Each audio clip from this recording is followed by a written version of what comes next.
Klondike Gold is based in the Yukon. We're exploring the Yukon. We're exploring the Klondike gold fields, the 1896 placer discovery. We currently own all the claims that cover the historic placer gold fields. We're based outside of Dawson. If I have a little, I think that's the pointer. That little building there, if anybody knows it, is Diamond Tooth Gertie's, which is a circa 1900 bar and can. And our drill, we measure our distance to our drills. It's 22 kilometers from Diamond Tooth Gertie's, mostly on paved placer mining roads. So our infrastructure is fantastic. Including Diamond Tooth Gertie's, and our costs are relatively very, very low, especially for the Yukon. As a bit of a backstory, I'm president of Klondike Gold. I was invited independently in 2013, then privately, by the major shareholder of then Klondike Gold, that iteration of it, to ask about the expenditures in that previous company iteration, and also to say basically why hadn't there been much positive results come from the exploration that had been done to date. So having looked into it, said, buddy, I think your money is all gone, but this property is effectively unexplored, not underexplored, it's unexplored historically, and it has an enormous amount of potential.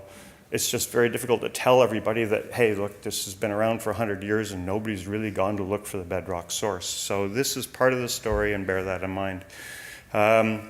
Basically, his question was, where'd the money go, and is there any gold there? So for the first year of my presidency, we cleaned the company up, cleaned everything out, so we now own 100% of everything without really any residual problems.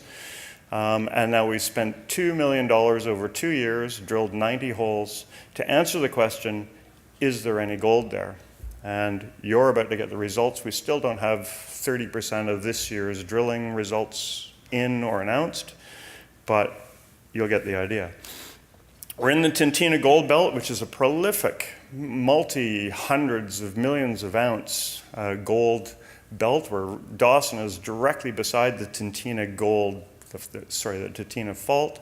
There are a bunch of things around us, Brewery Creek, which you're about to hear about, Golden Predator, and also some of the Klondike is there, also Kaminak and the underworld, now Kinross discovery, are nearby.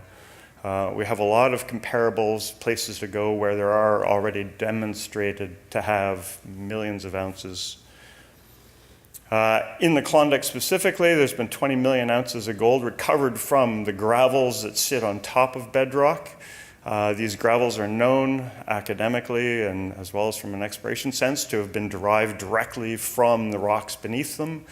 In part, they've been swirled around, but they're still local, and that means that, okay, there's been 20 million ounces of gold come out of these rocks. For a time, there was a suggestion that all the gold had been eroded, and it was now just in the placers, which we've demonstrated is a really silly idea. I think it was silly in the first place.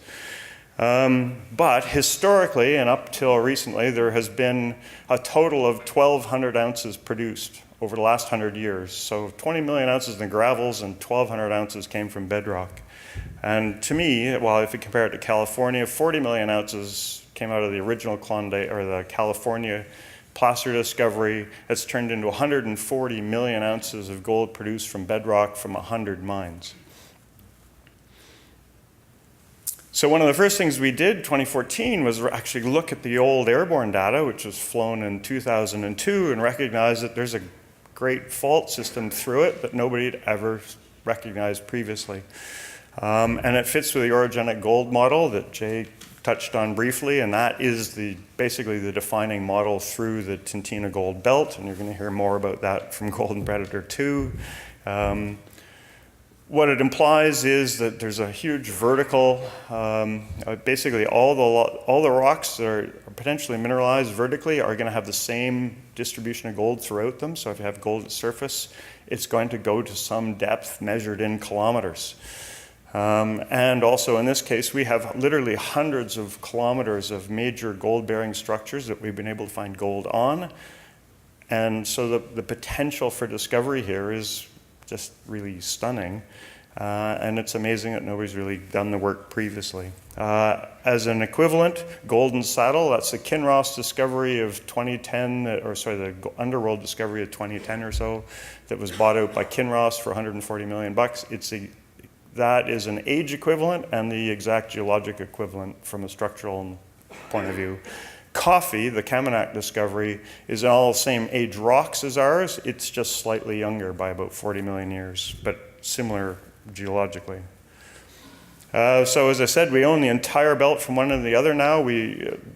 Based on the results, the initial results of about a year and a half's worth of exploration, we decided that we needed to own the district, and we purchased the last half of the district that was owned privately about a month and a half ago. We're very confident that this is a district level play, that we can discover many zones that are going to have potentially important resources. We also own some placer. I'm on TV, I'm the evil claim lord for the Hoffmans on Discovery Channel. That was a lot of fun, but that's not the point of this. Going back to my the original questions that were asked by the major shareholder then, who is still the major shareholder, is first, is there any bedrock gold? And it really had been poorly documented that there was any. And secondly, it's like, are there any economic grades and interesting widths? Can this be potentially economic? And then lastly, and most importantly, does this thing have somewhere a 1 million ounce potential? And basically all this wraps around, is it worthy of exploration? And up until now, that question really hadn't been answered.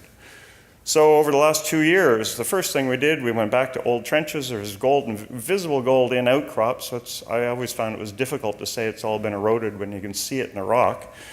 We drilled, this is the first zone we drilled, and we hit, the highlight was 75 grams over 3 meters. Drilled it across 100 meters. We did that in 2015. We're gonna go back next year and drill it again because we have a better understanding of the detailed geology there. Nugget was another one we drilled in 2015. That had been previously drilled, but they drilled it down dip and thus missed it, and thus said, there's no gold there. So we actually turned the drill around, and the highlight there is 14.5 meters of 5 grams, but it's consistent over 250 meters of strike length so far, sits on surface, is exposed in outcrop. Again, it's difficult to deny that there's gold in outcrop. How can it be eroded? And this zone remains open, and we have drill results pending that'll come out by the end of the year or so. Lastly, and most recently, we drilled 17 holes into what was the 1,200 ounce producer, the only one that's produced bedrock gold. And I can show it here. It's in there, I think. No, sorry, it's that one. That little white dot is the old mine that's been excavated. We looked at that. It had quartz veins in it. That wasn't the target. In this case, we're looking at disseminated gold in an altered schist. And this is the bulk tonnage target that's important because it leads to a 1 million ounce target potential. Anyway, we drilled 2 holes and announced them, 2.5 grams over 37 meters, 50 meters away, 1.2 grams over nearly 30. It has a soil anomaly that's 4 kilometers long that's directly coincident with it, and it's never been touched by any exploration. And so in answer, yes, there's a lot of gold scattered right through the 527 square kilometers of ground that we control. We found it in outcrop. We have several zones that have demonstrated potential for, yes, there's gold, yes, there have interesting grades over interesting widths. And finally at Lone Star, yes, there is one that has a 1 million ounce potential in terms of size and grade. It also sits on surface. We're in an excellent jurisdiction, which is Yukon. All the majors are there. We're in an area which we're right on grid. We have diamond tooth Gerties close by. There's a gas station where the drillers fill up on the way to the drill. There's an airport. And our neighbors are Kinross now, and now Gold Corp having taken over Kaminak. And their haul road, the Gold Corp haul road, runs for 30 kilometers through the middle of our property.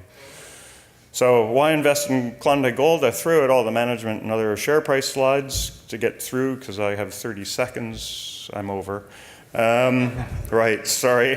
We do have access to capital. The chief investor, or the major investor, owns a little over 20% of the stock, is a billionaire. We trade at 15 cents, and we currently have a market cap of $7 to $8 million. We will be exploring next year. Thank you.